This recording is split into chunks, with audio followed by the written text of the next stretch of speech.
Now, it's been revealed that terminally ill patients in assisted dying cases may no longer need a High Court judge to sign off on that decision.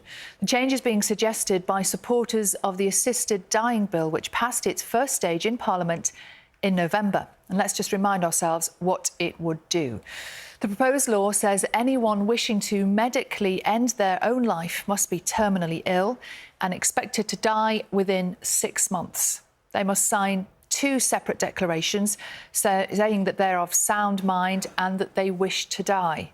They must be medically assessed by the doctor treating them and a second independent doctor.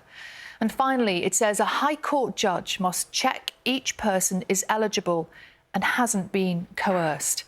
The BBC has been told Kim Leadbeater, the Labour MP behind the bill, will now suggest replacing a judge with a panel of experts. And speaking to BBC Breakfast just a little earlier, the opposing Liberal Democrat MP, Sarah Olney, said there is not enough time to properly look into the proposed amendments. It will take a lot of, understanding exactly what's proposed here. And I think it's come at a really unfortunate time because we don't have a great deal of time. We won't have an opportunity to collect evidence on this, to properly scrutinise exactly what it means. The bill that was passed at second reading specifically gave provision for a High Court judge, and many MPs will have voted for it on that basis. So to make this really profound change at this time makes it very, very difficult for the committee, as I say, which I'm a part of, to actually decide whether this is the right thing or not in order to improve the bill. Well, we can speak now to the Labour MP behind the bill, Kim Leadbeater. Good morning. Thank you for joining us. Good morning. So having a High Court judge reviewing every case was a key part of that original bill of yours.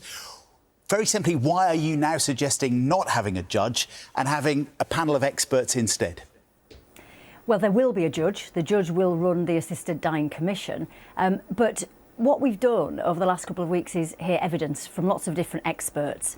And I was always very clear that I believed there needed to be a third layer of scrutiny around the assisted dying process. That is very unusual. It doesn't happen in most countries. Most countries have 2 doctors involved in the process and then the process ends there. But I also want that third layer to be really meaningful. And there was some criticism of including a High Court judge from ex-judges themselves, indeed, saying, well, what would the role of the judge be and would it just be a tick box exercise? And what the evidence showed from the witnesses that we heard from was that actually a multidisciplinary approach would be more suitable, more appropriate and more robust. So by including psychiatrists and social workers, as well as a high level of legal expertise, we're actually adding more safeguards to the bill. And some would say actually too many safeguards. I'm just looking at my emails now and I've had emails from people saying, why are you making this so difficult? Because we must remember at the heart of this is a terminally ill person who wants choice. And we're making them speak to 2 doctors, we're making them speak to psychiatrists, social workers and legal professionals. But I would push back on that and say this has to be robust. This is a huge change if it goes through and there is a change in the law. So I think by adding these extra safeguards, adding the extra multidisciplinary expertise, all headed by a High Court judge, that is a real improvement to the bill. But that High Court judge you're talking about wouldn't now be scrutinising every case in the same way as it would have been under your original plans, would they?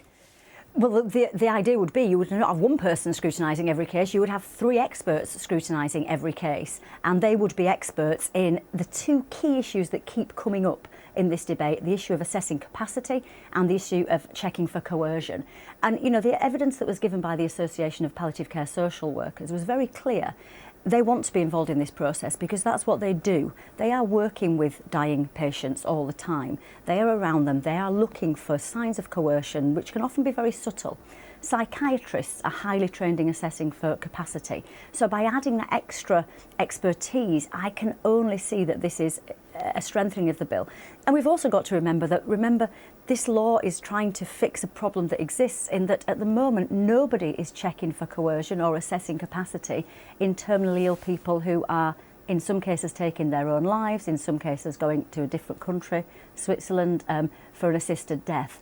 So this is an additional safeguard within the bill, and I think it's really difficult to say that it is somehow a change for the worse. It's definitely a change for the better. We heard a moment ago a clip from the interview that Sally did earlier with Sarah Olney, Lib Dem MP, who's opposed to the bill. And she's on this committee which is going to be looking through the legislation, and she feels that the timing of this amendment that you've brought forward is not right, that basically it's going to put too much pressure on the committee. There isn't enough time to get through it and to take it seriously. What do you say to that criticism? Well, we've got a brilliant bill committee full of expertise with a range of different views, and Sarah is opposed to the bill, as are others on the committee.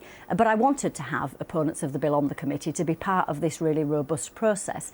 But I think the whole purpose of hearing from oral evidence from witnesses was that we could absorb that evidence. And what is the point of having witnesses if you don't listen to them? So the bill committee heard from those experts, heard from those witnesses. We now do have time to process what we heard. Huge amounts of written evidence were also submitted. So I would suggest that the bill committee is now primarily positioned to assess that evidence and think about the changes that we might make. That indeed is the whole process of having such a comprehensive bill committee.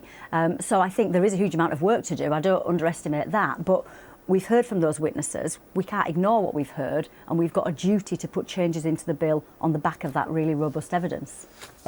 Your amendment that you're suggesting about the panel is just one of, I think, hundreds of potential amendments that different MPs have put forward with different backgrounds and different beliefs on this. Do you worry that this is going to change so much that when it comes to a final vote, it will have changed beyond recognition and it won't get through?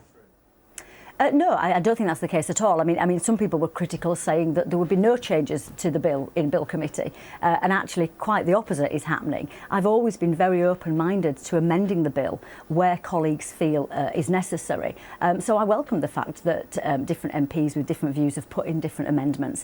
And indeed, I'm also working very closely with government departments, the Department for Health and Social Care and the Ministry for Justice, around amendments that the government would be supportive of to make sure that the bill is workable and operable, because that's the most important thing. We need to present a bill back to Parliament which is even more robust than it was at second reading where necessary, but also is workable and operable and addresses the clear problems that exist with the failings of the law as it stands. You know, we heard from families who have had loved ones die in horrible circumstances, take their own lives. We've got to come back to the heart of what we're trying to solve here. And literally every day somebody will stop me in the street, at the train station, and say, thank you for doing this. And sometimes they will tell me a story, a personal story, and sometimes they don't need to, because they know that things need to change.